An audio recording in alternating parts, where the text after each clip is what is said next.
Good morning, everybody. What's going on, brother? Finally, the day is here.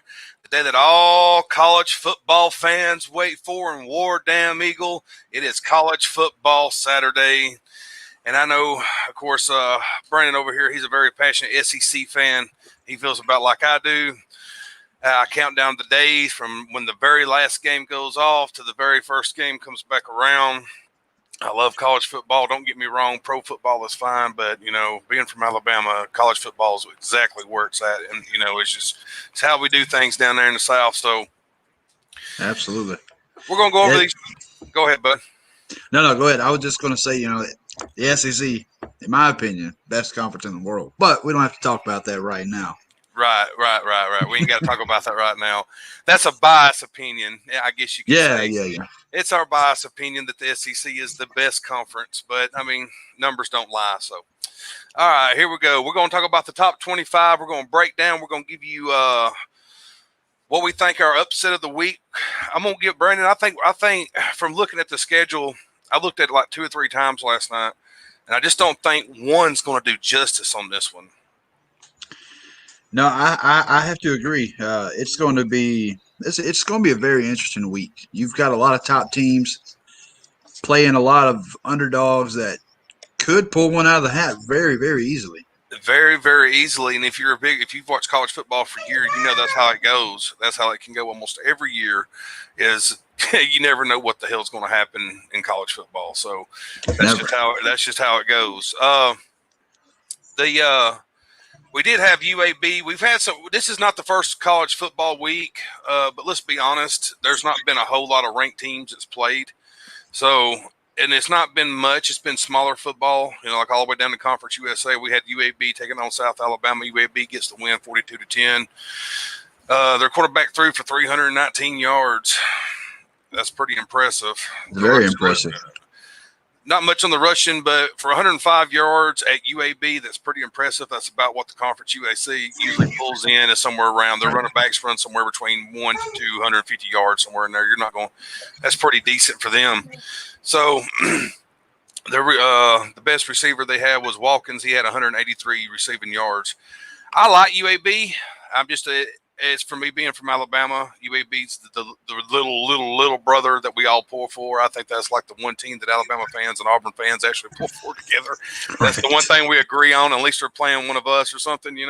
We always want to see UAB succeed. You also had Middle Tennessee against UTSA.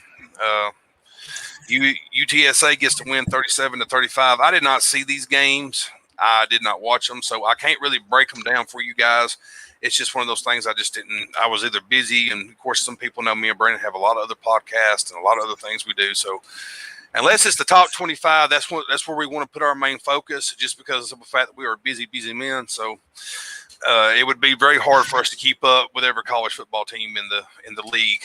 That's plus everything else on top we do. But top 25 is where it's at, in my personal opinion. That's where everybody looks at. So absolutely.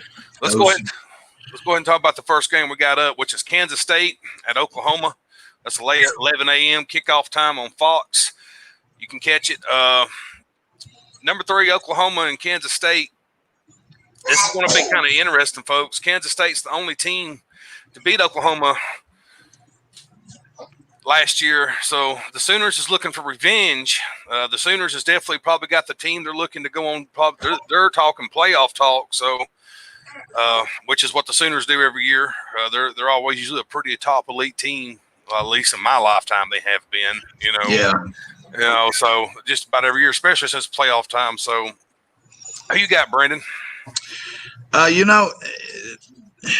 far as upsets, this was one of my upsets actually. You kind of hit the nail on the head. Kansas State was the only team to actually give Oklahoma a good run for their money last year.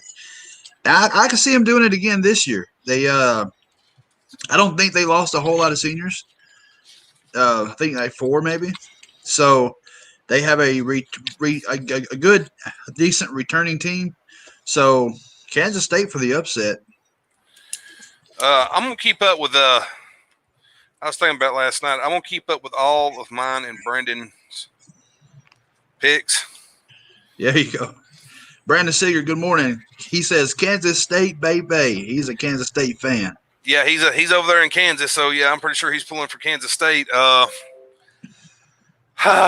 Let's get one thing clear. I'm not a huge Sooner fan. Okay, I have a few Sooner jokes in the old bag, but I have to go Sooners, man. I have to go Sooners here just because of the simple fact that it's Oklahoma, man, and Oklahoma every year is looking. They usually dominate that conference, so they definitely seem to improve every year.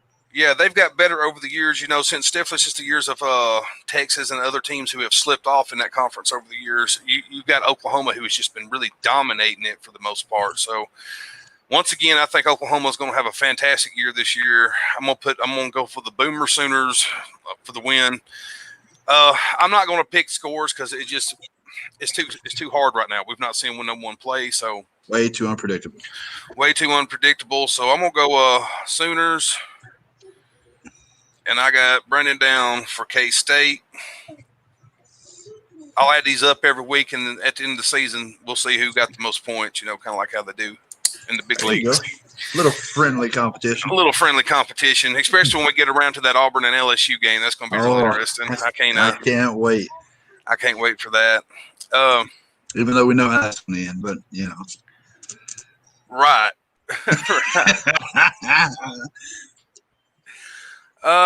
They got the experts here. I'm looking on the internet, of course. I got to get some of my numbers off here. The experts are picking. Ooh, they got a 28 point favor, but there are out of the CBS team, which is about 8 of them all that do these picks. You got 9 or 10 or 12 of them or something it is. You got 4 or 5 of them that pick K-State. So some people you ain't the only one that thinks K-State that might could slide up in there and get it. The potential's there. They just got to go and do it. And this was your upset alert, right? This was one of them, yes. I actually have 2. Okay. We'll put the upset alert. And we can even add a little razzle-dazzle to something with the upsets if we get them right or something. All right, next up, you got number 5, Florida at Ole Miss. It's 11 a.m. kickoff time on ESPN, SEC ball. This is one of my upset alerts. Florida versus Ole Miss. Okay. Yep, Florida versus Ole Miss. This is one of my upsets. Florida's number 5 going into Ole Miss. You got Lane Kiffin, who just went over and took over the coaching job. I'm not a big fan of Kiffin. I've never liked him. But at the end of the day, he can run an offense. Ole Miss has got weapons. It's not like Ole Miss never had the weapons that was put together from the previous coach that was there. It's just that the simple fact that he never could get it put together. Then they got in that whole probation trouble where Ole Miss doing some dirty stuff, so ended up catching up with them. So you ask an Ole Miss fan, they said that was after they beat Alabama. Nick Saban called the NCAA on them. That's what I've been told by a couple of my Ole Miss fan buddies. He said, that shit didn't happen until we beat Alabama. Well, being an LSU fan, I have Nick Saban jokes for days, but we're not going to touch on that. But Florida, man, they've got a good team this year. They've never been a bad team. They've always had problems capitalizing. So for them to be ranked number 5, meaning they had a pretty good team return. Yeah, and they had a pretty good year last year compared to the year that the years that they have had previous since like maybe they've not been the shit since the Tebow days, but I definitely see Florida starting to put things together down there. They can say about what they want to about the coach running south down there to Florida and whatever the case may be, but he's putting together a team at Florida. And Florida, this is what some people don't understand. Whether you like Florida or not, the state of Florida is a dangerous place to play. If any of those teams in there can be dangerous any minute, because of the recruits that come out of the state of Florida. The recruits that come out of the state of Florida are phenomenal. Yes. Trust me, that's why Auburn and Alabama both run down there all the time trying to recruit for speed, because it's like the speed comes from Florida a lot, man. So if you get a decent head coach at Miami or Florida or any of those teams that are down there in Florida State, they always they easily win a championship, man. So I've got Ole Miss, and it kind of pains me to say just because I don't know, man. I'm just not a huge Ole Miss fan, but I'll pick Ole Miss here. I'll go Ole Miss over. That's going to be my one of my upsets. I think maybe just because I think Lane Kiffin has a point to prove. He failed at Florida. He failed at Tennessee in the SEC. He went out west. He failed. He come back, went to Alabama, rebuilt his name, went to a little small Florida school down there, and he put it together, man. I mean, they were winning. I mean, he was even kind of winning down there putting together a decent team. So you give Lane Kiffin some weapons, he can definitely put together a high power offense that can definitely burn your ass. So I think you may be on to something, and I would like to see that. However, I got Florida winning. Lane Kiffin, there's a lot of pressure on him and this young team, so I think Florida is going to. I think Florida's going to walk in there and take the W and head back home. Could very well happen. That is definitely a game that could go either way. It just depends on. You got to stop and think too, ladies and gentlemen, is that a lot of teams have them first game jitters, so you don't never know what's going to happen. Sometimes those first game jitters they're sloppy. Regardless, it'll be a great game to keep up with and watch. Oh yeah, it's going to be very good. Next up, we got number 23 Kentucky versus number 8 Auburn. 11 a.m. kickoff time on the SEC network. We know who you're picking. Well, Auburn has I think it was a 26. Don't hold it to me. It's 26 or 24-6 record against Kentucky. Yeah, they have dominated Kentucky. Auburn, I see Auburn coming back this year. Just from a fan standpoint, I want to pick Auburn, but also from a smarter standpoint, I'm going to pick Auburn just because of the simple fact. Bo Nix, as a freshman last year, he was the only quarterback behind Clemson's quarterback that threw the most accurate passes, without an interception. So, right. Bo Nix is definitely, I think, and he's buffed up. If people's not been paying attention, Bo Nix buffed up over the summer. He definitely got bigger. He's a whole lot bigger in the arms. He's a whole lot bigger in the chest. So he's definitely taking this role very, very seriously. Auburn has a very good offensive coordinator now. Gus Malzahn has completely handed over the offensive. He says he has anyway. Auburn fans, we pray that he has. That he's completely handed over the offense to this guy. Don't get me wrong. Gus can be an offensive genius at times, but at times he can really call some silly plays. Yeah, that makes me scratch my head. So I think everything that I've seen on Auburn through the preseason and spring training and everything, there is a couple of question marks to some of the spots that they have to fill on defense because some of the people that they lost. There is a couple of question marks on Auburn's offensive line. Auburn's offensive line was not real great last year. That was one of the things that didn't help Bo Nix at all. It's one of the things that there's a lot of times he didn't have time to set and throw, and it was because of the offensive line. And from what I'm hearing sometimes or here recently, it's not much better. It's a little bit better than it was last year, but it's still kind of sloppy. So, but this is Kentucky. Not to take nothing away from Kentucky, but it is Kentucky. I know Bob's trying to put something together over at Kentucky, and he's developed Kentucky better than what they have been. But I don't see him getting a win today. I've got Auburn winning big, actually. I've got Bo Nix coming out and setting an example. They'll go ahead and put his name and stamp Auburn as they're serious this year. With that new high-power offense that they're running down there. I think they're going to give Kentucky some real tricky looks that the defense is not going to know what's going on, and Auburn's going to burn them deep a couple of times. Nick's end up burning them deep a couple of times, maybe to Williams or someone over there. So I got Auburn winning big, man. As much as it pains me, I have to agree with you. Auburn is definitely the better team here. The history books have proven it over and over and over. And I'm very excited to see what Auburn's quarterback is going to do. Like you said, he has improved. He has made it known he is improving. So I could definitely see these guys potentially maybe in the SEC championship game. They have the potential. They have the weapons. They now have the coaching. Let's see what happens. I got Auburn for the W. Yeah, you got a great defensive coach in Kevin Steele at Auburn. They're going to be a very stubborn defense, kind of like how they was last year. I see them not letting Kentucky score a lot of points. Kentucky might slide in 1 or 2 touchdowns on them. maybe with a trick play or something like that, or catch a deep safety sleeping or something. So, all right, let's go ahead and move on to number 13, Central Florida at East Carolina. That's 11 a.m. kickoff time on ABC. I'm going to have to go Central Florida here. I'll be honest with you guys. I've not looked at East Carolina's depth chart, but I'm pretty sure it's not really impressive. It's East Carolina. That's no shot towards East Carolina, but Central Florida's been dominating over there. They're just one of those small schools that just kind of came out of nowhere a couple of years ago. They beat Auburn. They beat a few other teams, big teams. So is it time for Central Florida? I think it is. I think they need to step up and go to the ACC or go maybe – I don't think they would fit in the SEC none, but maybe the ACC or they definitely need to bump up into a bigger conference.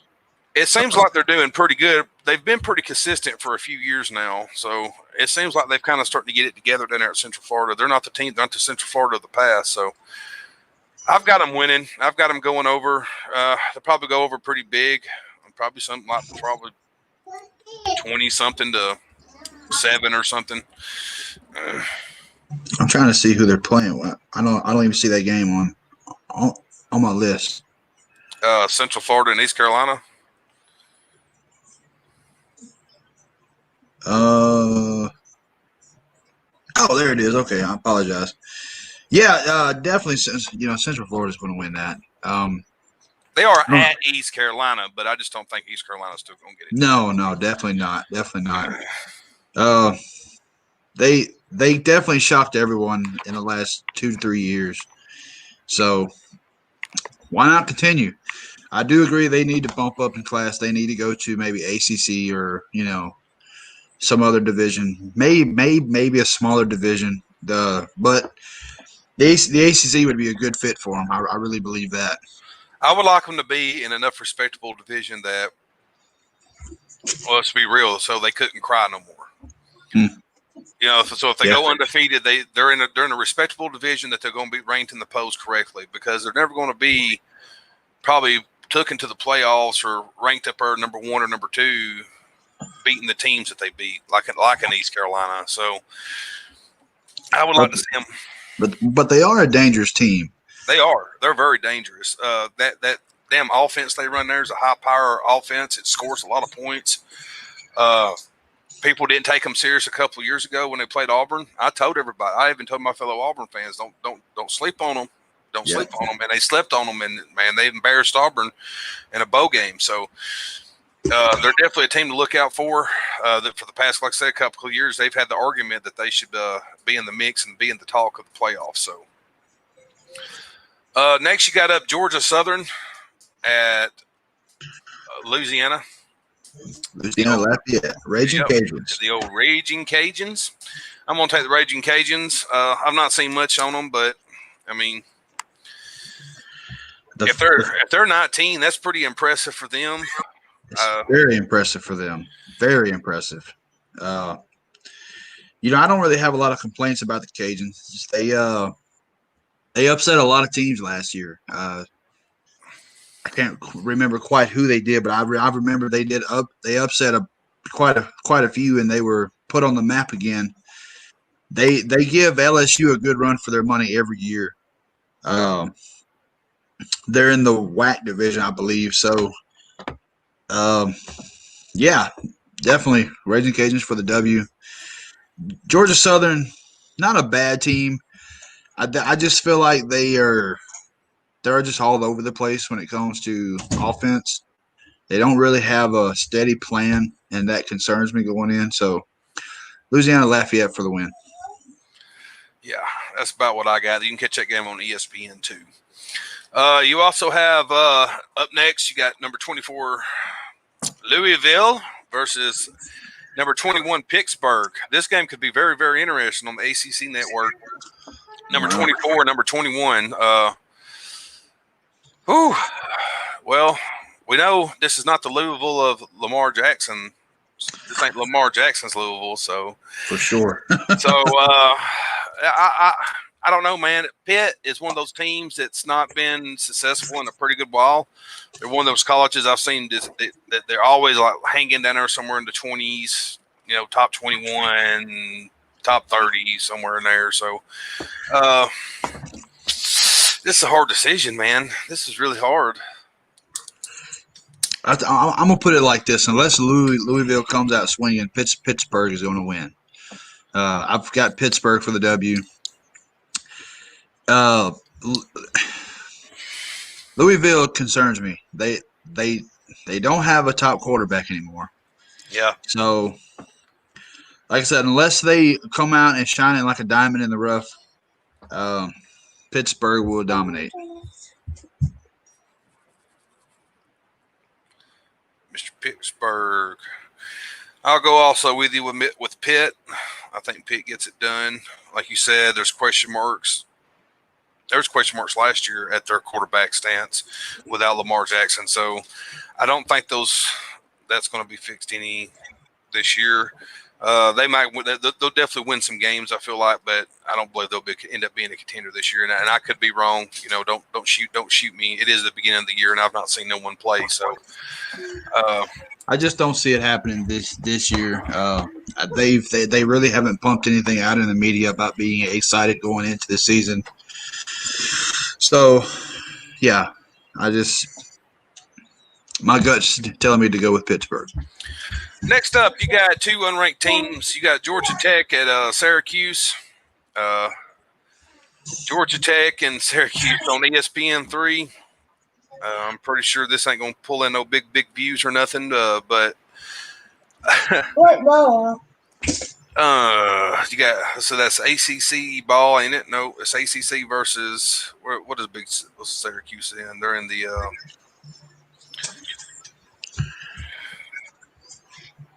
slipped my mind. Sorry, guys. Syracuse. You got me thinking now. I don't pay attention to them. Why don't I know what league they're in? Oh, that totally slipped my mind, guys. It is early in the morning.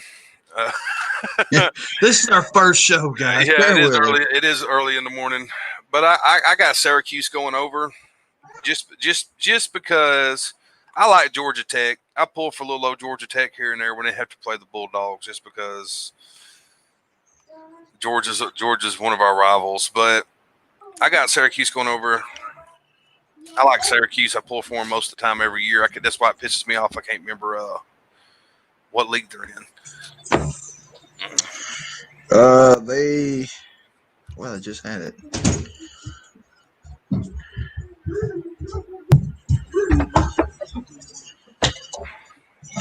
ACC. ACC, that is ACC ball. I thought it was. I'm gonna go with Georgia Tech. You go Georgia Tech. I'm gonna go Georgia Tech. They right now they're 1-1. Syracuse hasn't won a game yet, so yeah, Georgia Tech. I don't know if they still run the screen offense as much as they did a few years prior, but Georgia Tech has always impressed me with how they capitalize on the screen offense and run the zone plays. So I could see them doing pretty good against a powerhouse defense Syracuse is known for. Syracuse is a blitzing defense. So Georgia Tech for the win. GT for the win. Yeah, it is impressive how Georgia Tech runs that damn offense. It's kind of like how Army runs it too, don't they? Yeah, Army runs it too. It's some people think it's boring, but if what some people don't understand, they don't really have the big stars to run it properly. But if that offense is run correctly, it is very damn hard to stop that offense. Yes. If you got the stars to do it, it is very damn hard to stop it. And some people, even when like Alabama and Auburn end up playing one of those teams that run them funky offenses like that, it even screws with them. It even screws with their defense, as good as their defenses are. So I wouldn't mind seeing someone in the SEC adopt some stuff like that if they had the talent to do it. If they have the talent. Yeah, if they had the talent to do it, it'd be impressive. Next up, you got Campbell and Appalachian State on ESPN Plus. I'm going to go with Appalachian State here just because of the simple fact I could not even tell you where the hell Campbell College is. Yeah. I've heard of them, but I don't know where they're at. I know who Appalachian State is, so Yeah. I'll go with them just because of that reason alone. I'm gonna go Appalachian too. They've knocked off some pretty good teams too. Yeah, man. Yeah, they're one of them teams that slide in there and get you. They'll definitely get you if you're not paying attention. Yep. You got Florida International at Liberty. 12 p.m. kickoff time on ESPNU. This is another one of those games that I mean, I'll watch it if it's on and I'm flipping through the channels, but I'm not going to watch a lot of Florida International Liberty games. So I guess I'll just go Liberty just because I know who it is. I'll back you up on that play. Liberty came to Auburn, I think, once or twice and played or something like that. You got Iowa State up against TCU on FS1. TCU's looking to finally maybe be that team over in the Big 12 along with Oklahoma. TCU's not ranked. Iowa State is not ranked also. So TCU kind of been they put it together a few years ago, but they've kind of slipped off since then. What is up with Texas teams, man? Don't you remember when we were kids? Because when I was kid, Texas teams were awesome. Now the Longhorns are like never really consistent, and Texas Tech and Texas A&M, like hey, this is the crazy thing. I'll go ahead and say this now. When Texas A&M and Missouri came into the SEC, I thought Texas A&M was going to be the team that was going to really give a lot of people trouble, or maybe even make it to the SEC championship. It ended up being Missouri. Yeah, twice. Missouri. They made it twice, so that was real shocking. They really did a 360 on me there. So the Texas teams are just not the Texas teams that they were when I was younger. But I got TCU here. I just think TCU's they're just a bigger college. They probably got more talent than Iowa State does. So I got TCU. Yeah, definitely TCU, man. The TCU is they're one of my teams that I keep my eye on. They slipped. Was it 2 or 3 years ago? They were competing for the national championship. Yeah, they were in the mix. The year that Auburn went, TCU was right there nipping at the heels of getting it. So, I mean, they're one of those teams. Sometimes they're great and sometimes they're not. I mean, they're not real consistent. But I wouldn't mind seeing the Horned Toad slide on up there in the top 5 somewhere and whip some ass or something. I'd definitely like to see it. It wouldn't upset me at all. Next up, we got Tulane and Southern Miss. You got the Green Wave. Whoa. Ooh. You know what? I'm going to pull for Tulane. They're just one of those colleges, if you're a fan of college football and you look around and you look outside your own team, you can find a lot of traditions and a lot of little things about other little colleges that's just appealing, and I like the Green Wave, I always have. I like Tulane. I kind of like the way their stadiums look. There's a little stadium looks down there and stuff in their field. So I'll pull for the Green Wave. Who you got? Definitely Tulane, man. I'm an LSU boy, so Tulane's like a rival. So yeah, I see him coming out with a W.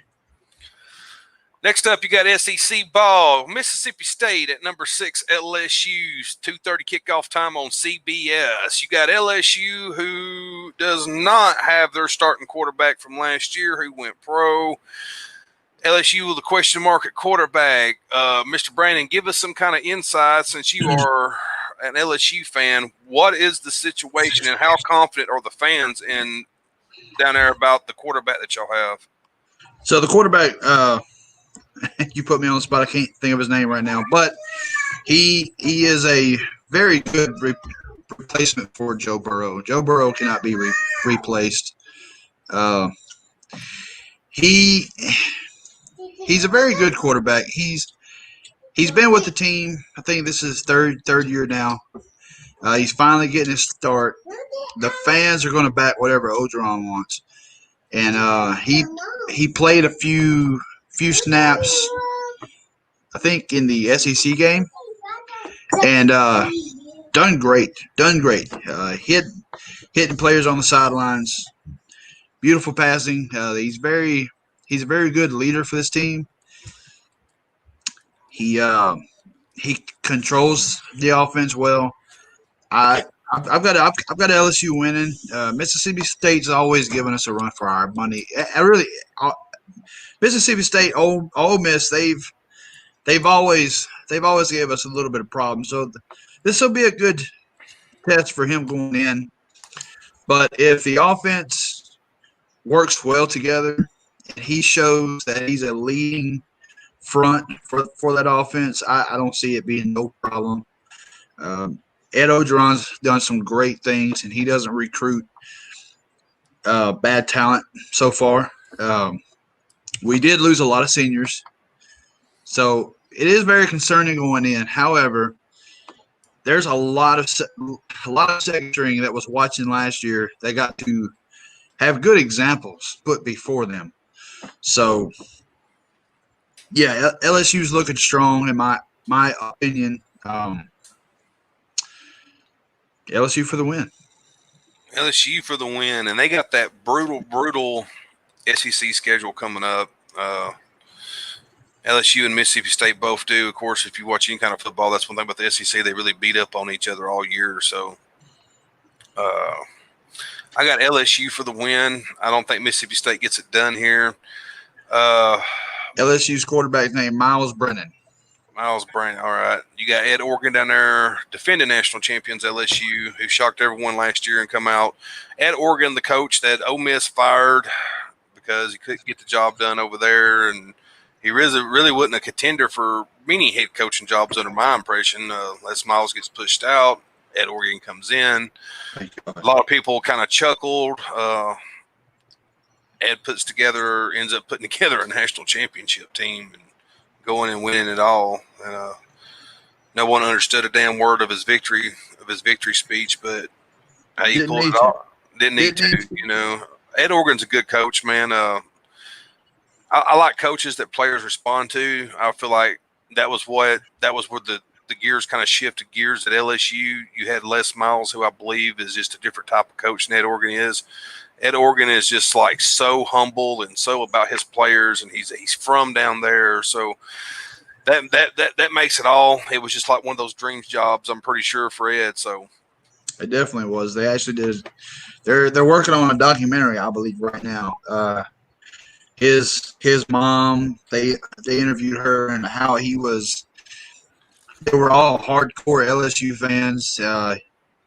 His dad's dream for him was to become an LSU player.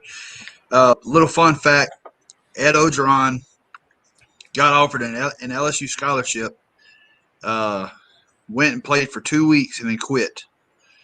Said he couldn't take it, so his dad was hard on him like the rest of his life and was like, you know, you're your own worst enemy, yada yada yada. Anyway, long story short, he became a head coach, and Lord behold, he found himself back at LSU. It's a very good story. You look it up. I think 60 Minutes done that interview with him. Go look that up. Very, very interesting. Next up, we got Texas versus they're at Texas Tech. It's number 8 Texas at Texas Tech. 2:30 kickoff time. Fox at Jones AT&T Stadium in Lubbock, Texas. This is one of the games I kind of looked at, and I almost put it possibly on my upset, just because Texas Tech has been one of those teams that's been upset in Texas here recently in the past few years. Do you see who you got going in? Does Texas go over here? Do they compete this year? The Longhorns haven't compete really for a national championship in a long minute, and that kind of is shocking because the Longhorns is one of those big colleges you just expect to always be in the mix, at least over for a Big 12 championship every year. So this is my other upset. Texas Tech beating Texas. Texas came in very cocky last year. LSU put them in their place. Very good game, but they just have not been the same since. Texas Tech, however, you don't sleep on Texas Tech. Texas Tech will come in and just destroy you. You won't even know what happened. They're very good contenders with Oklahoma as well. Texas Tech for the win. Texas, I feel like, and if you're a Texas fan, I apologize for what I'm going to say. I feel like Texas sometimes is very overrated just because of their history. Very good team in the past. As of late, not so much. Like Tommy was saying, whenever we were kids growing up, Texas was the team to beat. Texas was if you weren't a Longhorns fan, you weren't shit. Yeah, they're starting to bring. They're trying to bring back those glory days. They tried to run it out with Charlie Strong. It didn't work out. Him over as a head coach. A lot of people, me included, actually thought Strong was going to turn the Texas program around, and he didn't. And I was very disappointed to see that because I am a Charlie Strong fan. So I was very disappointed to see that. I thought he was going to be able to turn the Longhorns around, and he couldn't do it. I got Texas Tech going over here also. Just because I think this might be one of those upset alerts that no one sees coming. Maybe because it's first game jitters. They're at Texas Tech. I know the fans are not so much of, or some people saying the fans ain't gonna be so much of an issue, but I've heard a few college stadiums so far that was pretty loud. So even with the small amount of fans that was around, so we're gonna see. I got Texas Tech.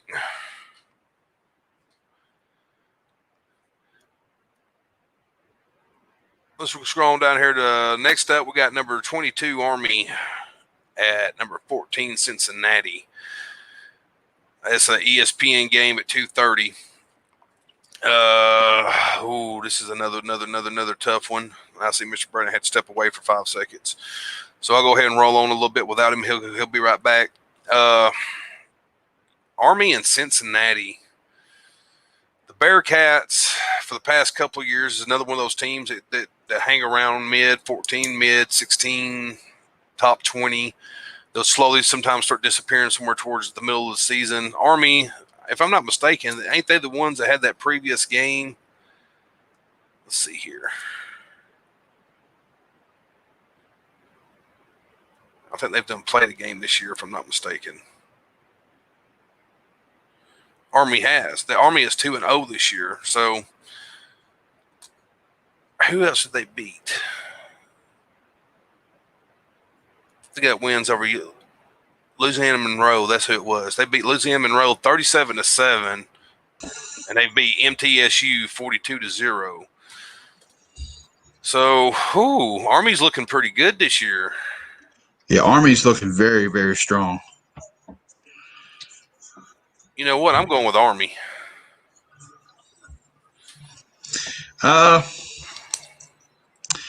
Yeah, I'm gonna go with Army too. Just another sleeper team. Army's very dangerous in a sense that you don't expect it. A lot of your military schools are very underrated. Army's one of those teams. Yeah, I've got Army for the win. Josh Clippert, a fan, says, I'm gonna go with Cincy. He gonna go with the Bearcats, huh? He gonna go with the Bearcats. I mean, it's one of those things, like we were talking earlier.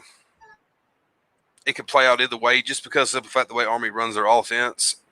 You don't know exactly how it's going to play out with the Bearcats. So I got Army going over just because I got to pull for Army. I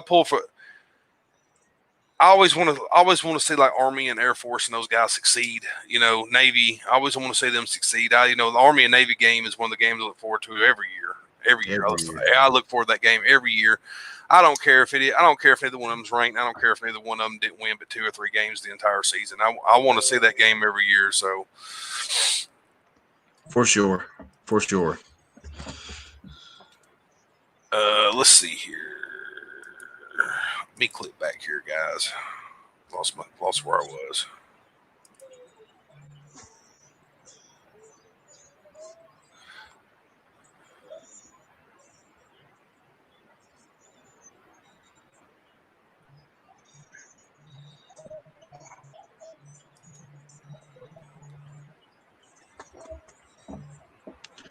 Let's see. Have you went over West Virginia and Oklahoma State yet?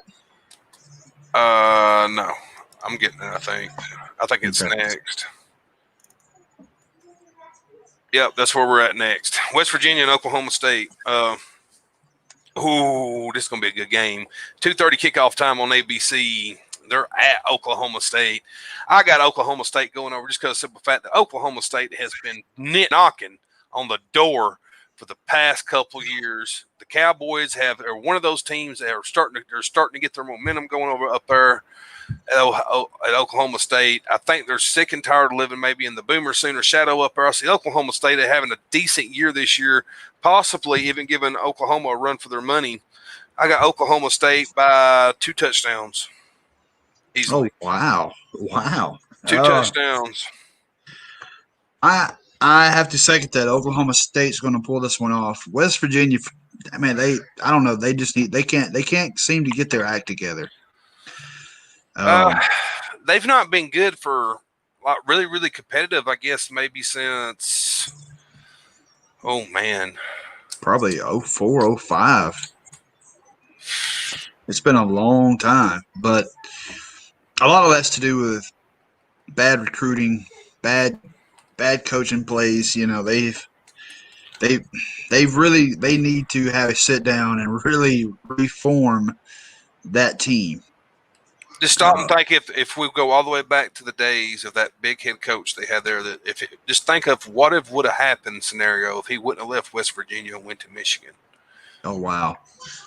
I think about that all the time because West Virginia was good those years he was there, and he was starting to put together the team there, man. You could see it. The West Virginia was building momentum those couple of years he was a head coach there, man, and he just went to Michigan and flopped, and I think he ended up going to Arizona State after that and flopping or something, or I can't remember where all he went. But if he would have stayed there, man, we might be talking about West Virginia might be a dynasty by now.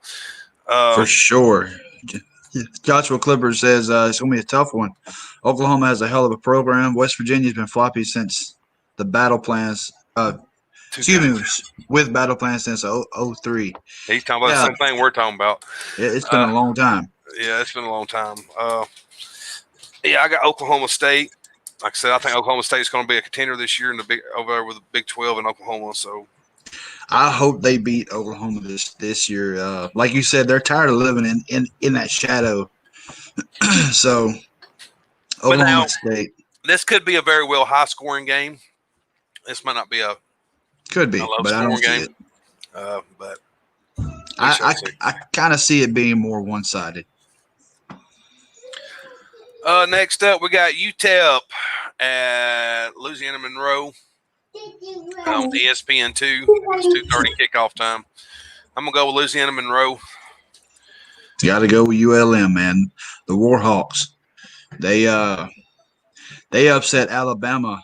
And Alabama was a top team a few years ago. I remember I was up there dealing with some personal business, and we pulled into an IHOP to eat, and a lot of pissed off Alabama fans were in there. They just could not believe that little old Louisiana Monroe beat up Alabama, and they even threw a parade together. It was crazy. The city of Monroe was cutting up, but ULM definitely for the win. ULM for the win. I got the same. So next up, we got number 4, Georgia at Arkansas. 3 o'clock kickoff time. ESPN. I'm sorry, that's SEC Network. Man.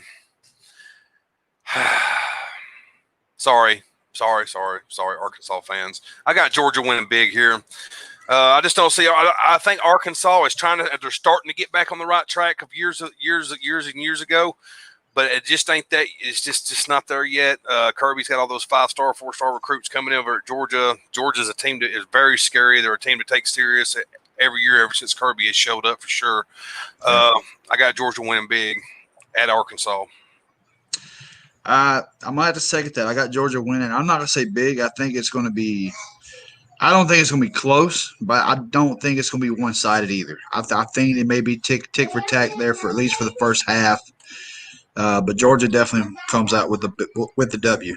Yeah, I could definitely see maybe Georgia come out a little bit shaky, at the beginning, just because it's first game jitters a little bit. Right. Maybe a couple turnover, maybe not a turnover, but maybe a couple third downs that don't work out in Arkansas. Maybe score a field goal or something, or it kind of be close to after half, maybe. But then I got Georgia kind of maybe pulling away after that. Next up, you got Duke at Virginia, 3:00 kickoff time, ACC Network. We got ACC ball here, conference game. How you doing, Michael Stowe? I'm gonna pull for Duke here, man. Duke and Virginia is not. Duke is definitely not a football school by no means. Not in my lifetime, anyway. They're definitely a basketball school, but Duke's one of those teams. A couple years ago in the ACC, they made a little noise. So Virginia's not made much noise in the past couple years over there. So I'm gonna give it to Duke just because. I have to agree. Virginia's just not the better team here. Duke has proven over and over and over again what kind of team they can produce. So I'm excited to see it, Duke. Next up, you got another two unranked teams. You got Texas Tech at Boston College, ESPN 3, 5:00 kickoff time. I'm going Boston College. I just don't see Texas State getting a win here over Boston College just because, it's Texas State. But you never know. Boston College hasn't been real fantastic the past couple of years. So, well, they always consistently, Boston College usually consistently gets an average to decent good quarterback. And they usually have an average to decent receiver or average to decent running back. So I think they get the win. Well, I don't think they have either this year. I'm going to go with them Cowboys. Oh, look at there. Going to Texas State. I'm going to take Texas State. They're a team that has to be groomed. I think they've been trying to do a pretty good job of that so far in the offseason. If I'm not mistaken, I read they have a big returning senior class. So they may be a contender this year. This would also be allegedly an upset alert if Texas State beats Boston College. Even though it's not a ranked team, it would be an upset for sure because Boston College definitely has some enriched history in football, more than Texas State does. So it would definitely roll some eyes and shake some heads. Yeah. Next up, we got number 2, Alabama at Missouri. 6:00 kickoff time on ESPN. Much as it pains me, ladies and gentlemen, I got Bama going over big here. Big win. Missouri might hang around the first couple of quarters unless Alabama's quarterback situation has not been fixed. I don't know how much faith that Alabama has in Mac Jones. I know that what we seen at the end of last year, Auburn's defense dominated him, but that was just. But let's be real, he didn't have a lot of time. He had not had a couple of snaps here and there from a blowout or something. So you really couldn't tell much about the guy.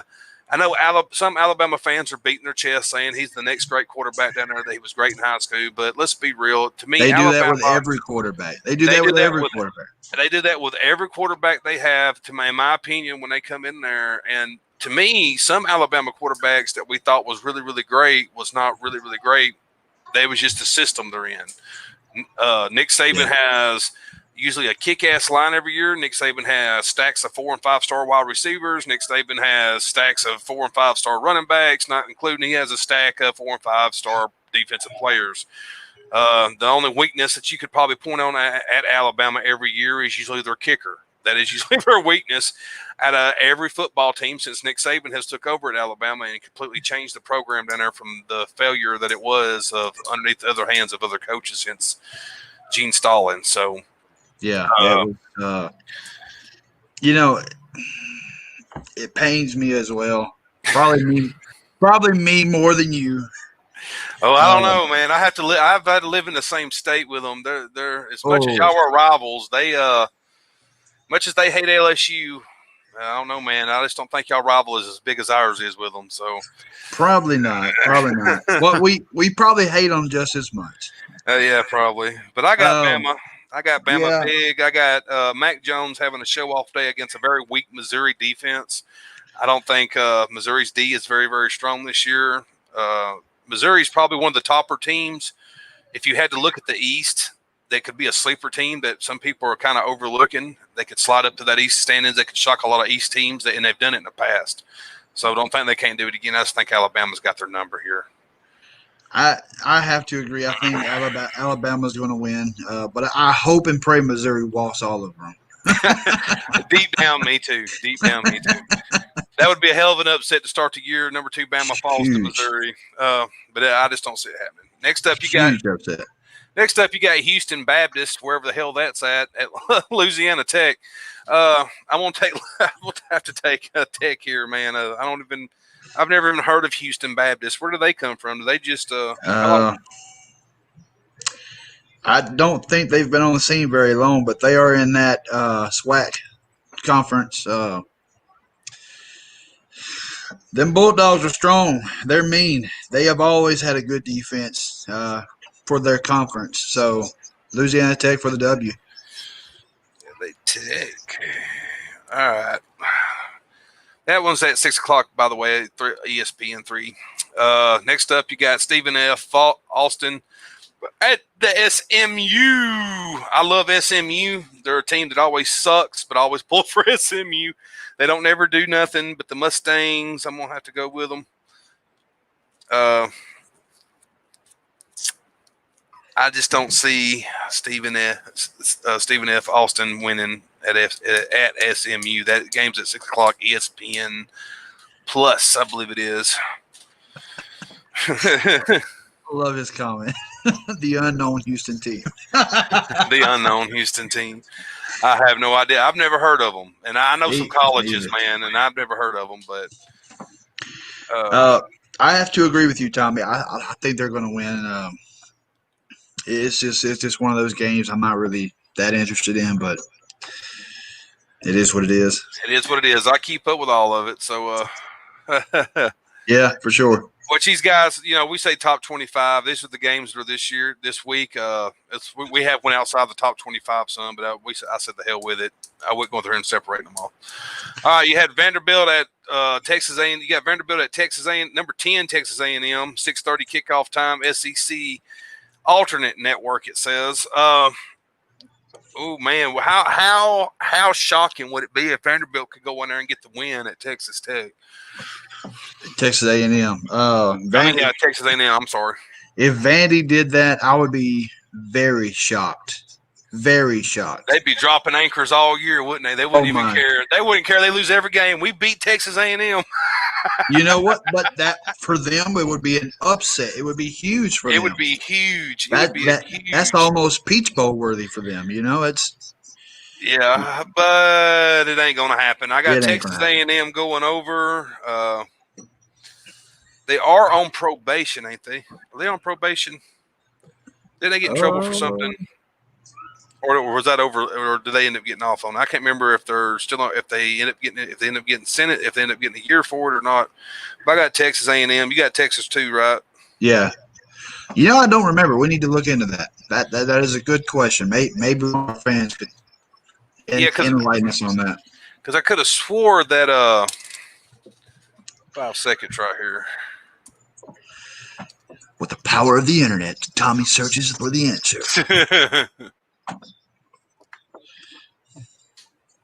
Let's see. Got it right here. It's Texas A&M on probation. Yep, Texas A&M was placed on probation, and Coach Jimbo Fisher was given 6 months showcase order by the NCAA on Thursday night after the Aggies were found to have violated recruiting and other rules beginning in January of 2018. So basically, Texas A&M's year, it don't matter no way. So, but this would still be a big win for Vanderbilt if Vanderbilt go in there and win. How do you feel about them letting teams that are on probation stay ranked? I've never liked that. I definitely don't agree with it. I feel like you're not letting them compete.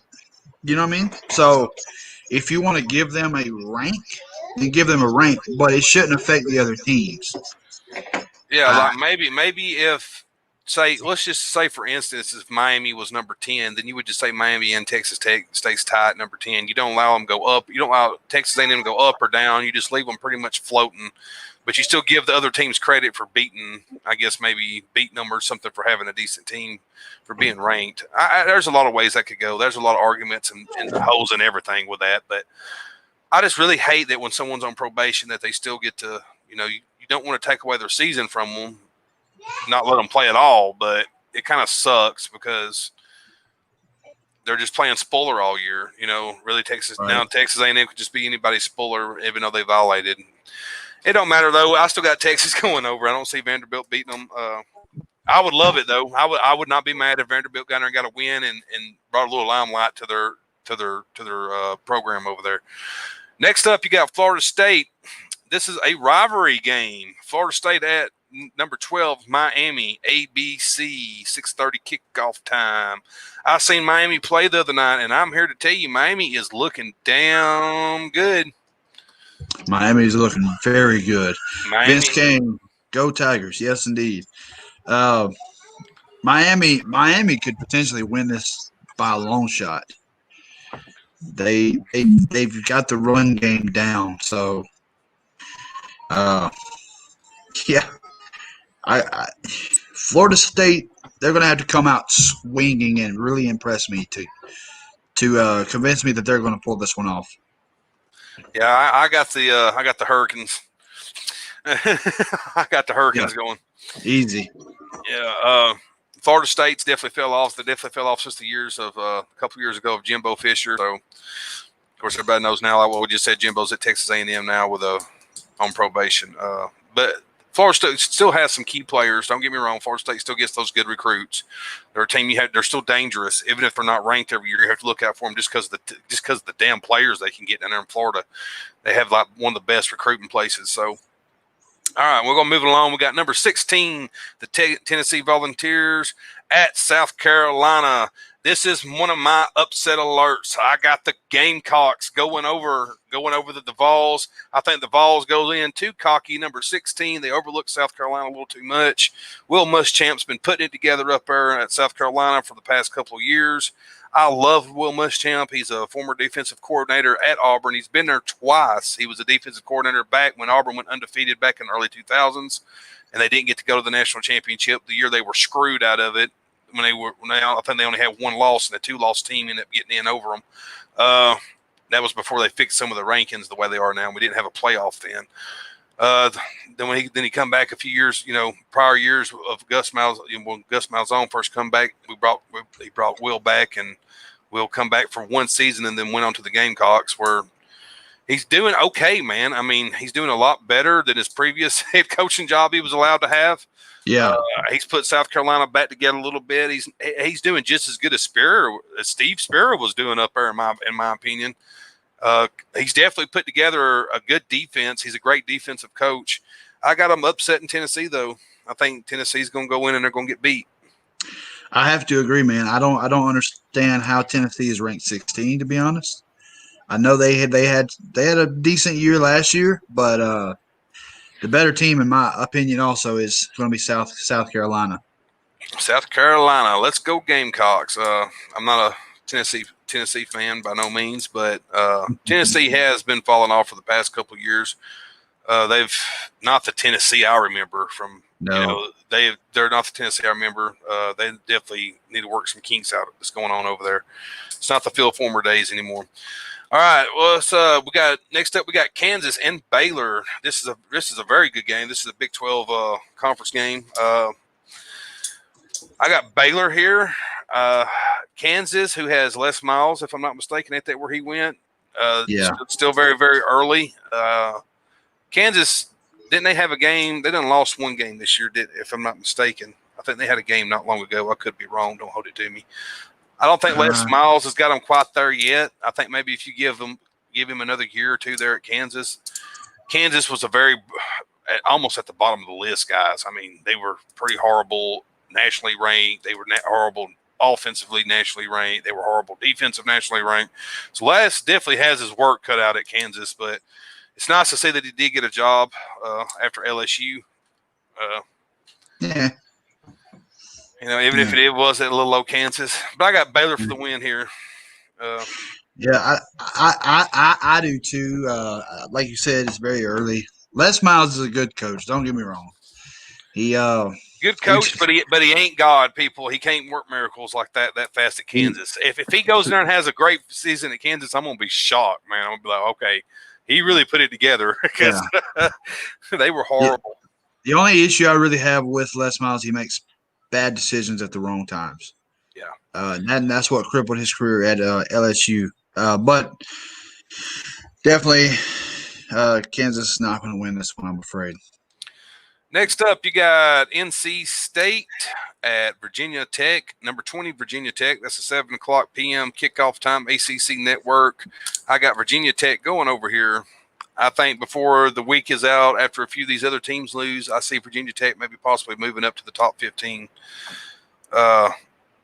This could possibly be a better Virginia Tech team that we've seen in a while from what I'm hearing. So from what we're hearing,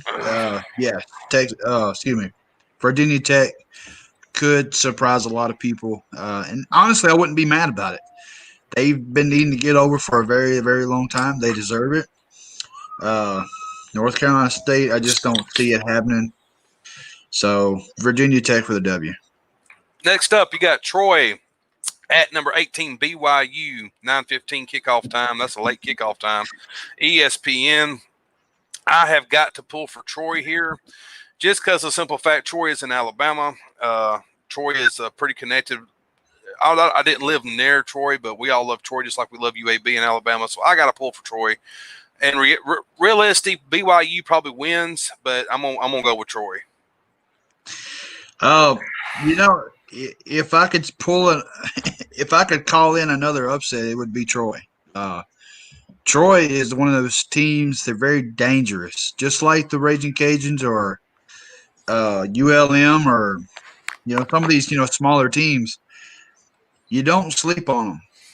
They know how to execute on defense. They've proven over and over they can shut down a high-power offense.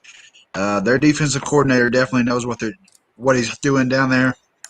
I'm gonna pull for Troy. Joshua Clifford says, "I'm saying BYU." Well, my friend, it could happen, but we'll see. We'll see. Yeah, we'll definitely see. That is it. That is all the games that we have for this week. Another mention is they did have some that were postponed. You had number 7 Notre Dame at Wake Forest that was postponed. You had Georgia State at Charlotte that was postponed. Tulsa at Arkansas State that was postponed. South Florida at Florida Atlantic that was postponed. And also North Texas at Houston that was postponed. Also to mention is, from my understanding, the Pac will be playing before the month of October is up. They're only playing something like 7 games. It's definitely a big question mark up in the air about how they're going to judge these games and who gets into playoff pictures and who gets into what with how many games they're playing. If they're only playing 7 games, you definitely think it would eliminate them completely out, considering we know the SEC is playing 10. So, and then you got the Big 12 and them who are playing, and ACC that are playing, and some of these guys have been playing already for 2 or 3 weeks. So I just don't understand how they're going to factor in the Pac now, unless the Pac just ends up having to go ahead and stretch it on out and play another couple of games. It's going to be very, very interesting. It almost makes the whole ranking system obsolete. I mean, your number 1 and number 2 teams could play less games than some of these other teams who have pulled off more W's. It's going to be a very, very difficult season. I'm glad I don't work for the NCAA right now. That would be because I promise you, if they've got some hate mail in the past, just wait till they leave some of these other teams out because of whatever reason it may be, and they are going to get some major hate mail. Even though people shouldn't be bitching regardless, because we have football. We have football. We wouldn't have been supposed to get it. Exactly. Now, if you can't blame other conferences for stepping up and moving on, you can't do that. So maybe write the leader of the conference and bitch to them, because it's not Auburn's fault or Alabama's or Georgia's or anyone in the Big Ten or anyone like that decided to go ahead and play while everyone else is sitting out. So yeah, I would definitely like to see maybe like your top conferences maybe do like a tournament style something till we get to the national championship. I know it never happened that way, but to me, I always that's wanted, the more fair way to do it. me too, and I always wanted the playoff to kind of be to stop, because everyone bitched from like a Central Florida standpoint or something like that. I always wanted it to be, if you won your conference, you got to make it to a playoff. Yeah. That's why. Because then there's no naysay, no one can gripe, because whether you won, okay, let's say you go undefeated, well, they're in a shitty conference. Well, okay. Well, come playoff time, that gets proven. You know what I mean? But until then, they deserve a right to be there because they went undefeated. Right. So, if they wanted to do something like that, I would love that. If they just let every winner from every conference, slide into the playoff picture, and they did it that way, that would be awesome, man. I would love it. It'd be really good. Very, very. I mean, that's really how it should be anyway. Right. That's really how it should be. I mean, even if you had to even if you want to do it in the future and you had to cut season play down a game or two, to make up for the extra games you had to play in the playoff, I wouldn't even be mad about that. Not at all. Just don't go moving stuff like, there for a minute they were talking like moving Auburn to the East. I about cried.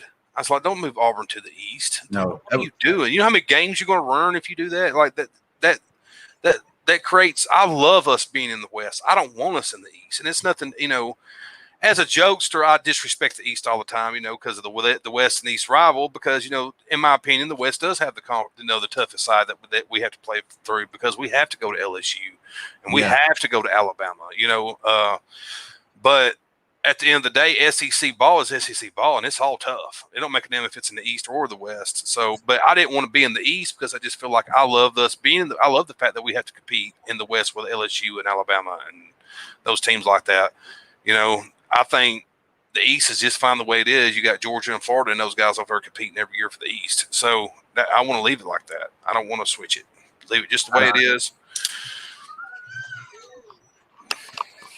Joshua Clipper says that would bring back a lot of passion and pride back overall. I think definitely be more entertaining. Yeah, we absolutely 110% agree. Yeah.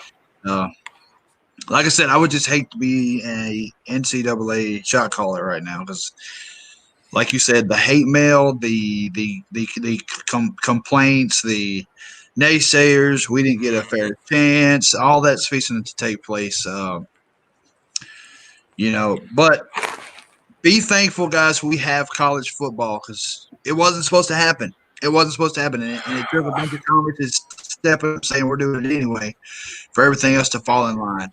Yeah, now, I about cried. I thought I was going to cry. I did too.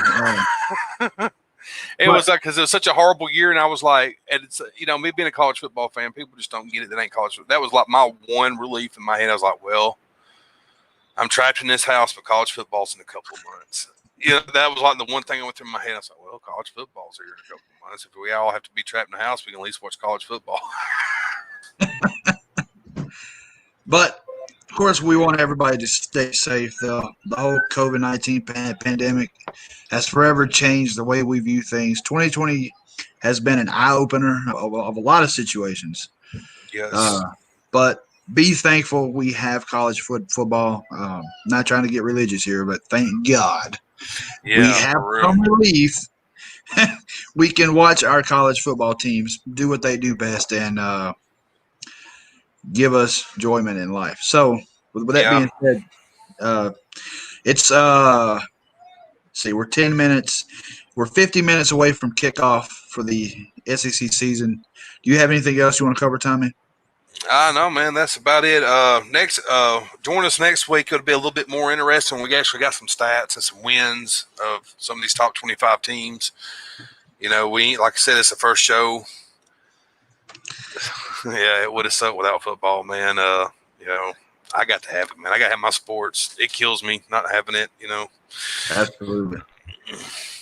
But yeah, like Tommy was saying, tune in next week. We're going to actually have some stats for you guys. We're going to go over wins and losses and then cover what's coming up next. Tommy, you may have to have a co-host next week, right? Do what now? You may have to have a co-host because I may not be here.